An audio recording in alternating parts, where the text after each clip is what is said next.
Para sa bawat Pilipino, alam ko na buo ang galit ninyo sa akin ngayon.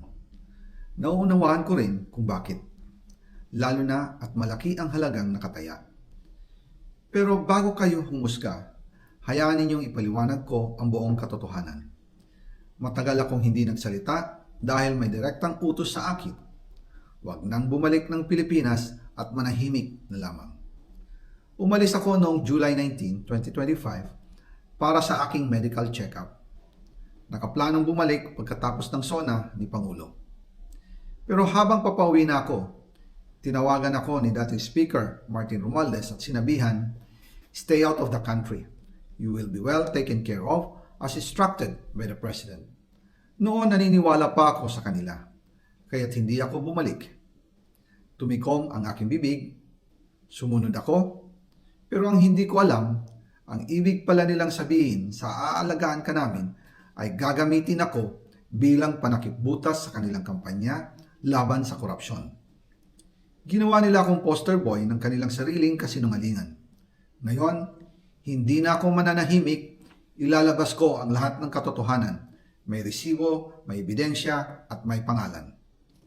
Nagsimula ito nung tumawag si Sekmina Pangandaman sa akin nung nagumpisa ang BICAM process last year, 2024. Ang sabi niya, katatapos lang ng meeting nila ni Pangulo at may instructions na mag-insert o magpasok ng 100 billion worth of projects sa BICAM. At sinabi pa ni Sekmina, you can confirm with Yusek Adrian Bersamin dahil magkasama sila sa meeting ni Pangulong BBM noong araw na yon.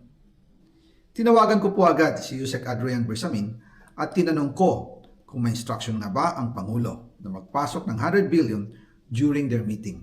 Ang sabi niya ay totoo nga po. Right after our conversation, tinawagan ko po si dating Speaker Martin Romualdez at nireport ko ang instructions ng Presidente to insert the 100 billion projects. At sinabi niya sa akin, what the President wants, he gets.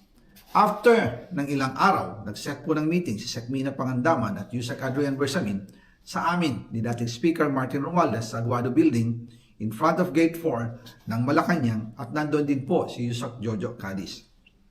During the meeting, binigay po ni Yusek Adrian Bersamin ang listahan na worth 100 billion. Tinanong ko po si Yusek Adrian kung saan galing ang listahan. Ang sagot niya, galing kay PBBM mismo at binigay niya ito mula sa brown leather bag. Nung sinabi po ni Yusek Adrian Bersamin yung brown leather bag, naalala ko noong nasa Singapore kami right after the elections of May 2022 sa Hilton Hotel, kami ni dating Speaker Martin and PBBM habang pauwi at pabalik ng Pilipinas, hinabol ng PSG ang brown leather bag at ang sabi ni PBBM, maiwan na lahat, wag lang ang brown leather bag. Kaya naniwala ko na utos talaga ito ng Pangulo.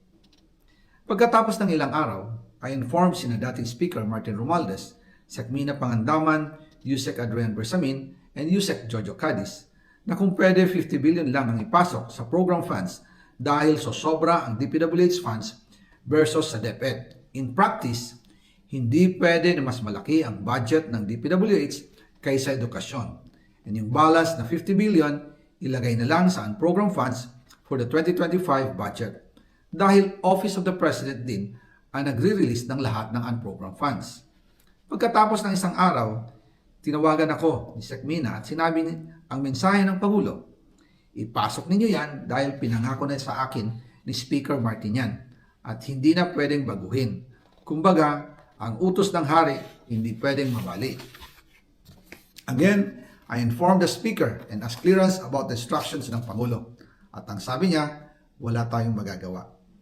Kaya po nagtataka ako kung bakit sinasabi ni Pangulo na hindi niya makilala ang budget, samantalang lahat na binawas at dinagdag sa mga ahensya ng gobyerno ay humihingi ng approval sa kanya si Sekmina Pangandaman.